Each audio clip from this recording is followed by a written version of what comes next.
let's say that you're in a situation now, like you mentioned, where you're at your peak. I don't like to say it like this, but it is true. Like if you're in your 30s or 40s, your recovery is going to be different than in your 50s and 60s, right? That's just a given. Assuming that the stress was also similar in both times. Because let's say you take a 30 or 40-year-old, they have money issues, they got out of a bad relationship, basically all the things that are working against you. And then you take a 60-year-old, he's got no stress. Maybe the 60-year-old is recovering, your 60-year-old version of you is recovering better than your 35-year-old version of you. That I can understand, and I can see how that could be the case. But let's say that stress is similar and it's low in both times, right? Okay, for you, what would you say is the most amount of training that you were able to recover from and that you saw the best gains from? And I say most, let's just say the dose or the amount of training. What would you say was the amount that you saw the best results from? What was your most productive training for you during your competitive career? Again, when stress was low and everything was working to your favor. What did that look like for you as far as the frequency, the split, the volume, the intensity, all that good stuff? There's been two programs that have been the most productive for me. I would say the sort of the dinosaur type training, the Brooks Cubic type work, along with adding my own take on that to a degree, making it more bodybuilding, because Brooks Cubic was more of a strength athlete, a powerlifter. So I would say 3 days a week. Best programs probably being chest and back. I've always done Tuesdays, Thursdays, Saturdays as my main workouts really. So it'd be chest and back on a Tuesday. It would be shoulders and arms on a Thursday, and it would be legs on a Saturday. Now the reason I did legs on a Saturday is because when we had the gym, I was on my feet all the time, and it would be Sunday where we didn't work or we opened up short hours, and it gave me a chance to actually put my feet up and rest them a little bit. So Saturday workouts were always really, really hard going and heavy. I mean, myself and my partners, and that worked really well. Now, I would say it was probably 6 to 9 sets at the most, mostly 6 per body part. Let's say for chest, it would go, we're on Tuesday now, let's cover that. Chest would be rack benching. Now, rack benching is setting the pins on the rack so it's just off your chest and pushing off a dead stop and letting it rest again on a dead stop. And I trained heavy for my size, not a great deal heavier than I am now. I was very strong, and most of my gains came when I was working in a strength range of maybe 6 to 8 reps. So I would do warm-ups, and then I would do 2 hard sets of around about 6 to 8 reps. When I got past 8, the following workout I would add the weight a tiny little bit, maybe a 1 1/4 aside. Not being greedy, just really taking the time. So it'd be like my rack bench 2 sets. Then it may be incline dumbbell. Now when I say incline dumbbell, I only topped up the bench a slight incline, i.e. by putting a block or a couple of 20 kilo plates underneath the head end, and then with dumbbell presses. Again, working probably 6 to 8s on those. After a warm-up, 1 or 2 warm-ups, 2 hard sets, and then it might be dips. That would be chest done. For back, it would be 2 sets of chins with added weight. I worked up to being able to do in my day 3 20 kilo plates around my waist for maybe 5 or 6 reps. Then it would be bent over rows, 2 sets again of around about 6 to 8, and then it was deadlifts, only 1 set of deadlifts, 1 set probably about 5, and they would be off the floor, normal powerlifting type deadlifts, but obviously with a mind in working the muscle, not just lifting it up and riding at it, actually using the muscle. Shoulders and arms would be like a rack shoulder press. Again, I heavily used the rack where I was set the bench angle at maybe only 80 degrees, so what it did was it stressed the shoulders but also the upper chest, and I pressed off the pins again. But another point as well is we used a lot of thick bars in those days as well, i.e. the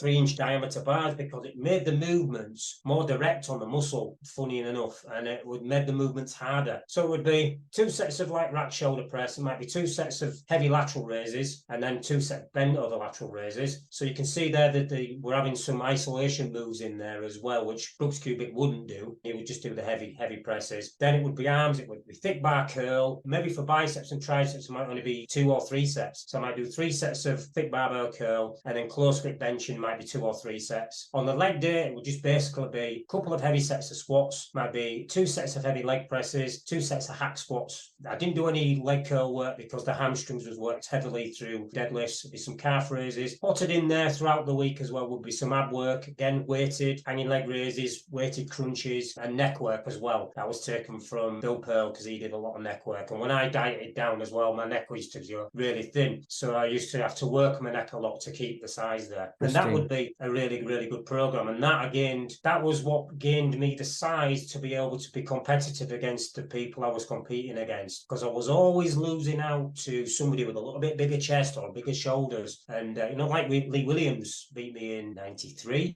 and then somebody else beat me in 94. And I think I came second twice trying to win the British. I tried to win the world maybe 6 or 7 times. But that put enough mass on me to be able to be competitive across the top here. Let's go back for a second with the chest and back day, okay? Yeah. I'm assuming you complete your chest, all your chest exercises, and then you move on to all your back exercises, correct? But sometimes I would alternate because it kept the strength up on both movements. So we would do the rack benching, then we'd go do our chins. Now, I wouldn't do it as like a superset. What this used to be called back in the day, and I don't think it's ever mentioned now, it's called jump sets. You basically warm up your benching and then warm up your chins. Once you've warmed up again and then warmed up your chins, you're back and forth till you warmed up on both movements. Then you do your heavy benching, you do your 2 hard sets. You and your partners do it so you get enough breather. I always thought the rest period was really good to train with 2 partners because you did a set, they did a set, they did a set. So you were 2 partners. And if you're only doing 6 to 8 reps, you're on quite quick. There was never any talking. It was only like more weight on, less weight on. Come on, do this, do that. That's all we ever did. Then we would move on to the chins. Do the chins, go back to incline dumbbell presses and so on. That would be a good way of doing it. Sometimes we would do all chest, or we'd even start with back first and then go to chest. What you did was kept meticulous notes to make sure that you were striving in strength and kept everything as same as possible, even marking down what bench you used inside the rack. So some are taller, some are shorter, what bar you used, everything, which weights went on. If I wanted to put York plates on either side, it made sure I kept the same thing every time. Bit anal, but it works when you keep it like that,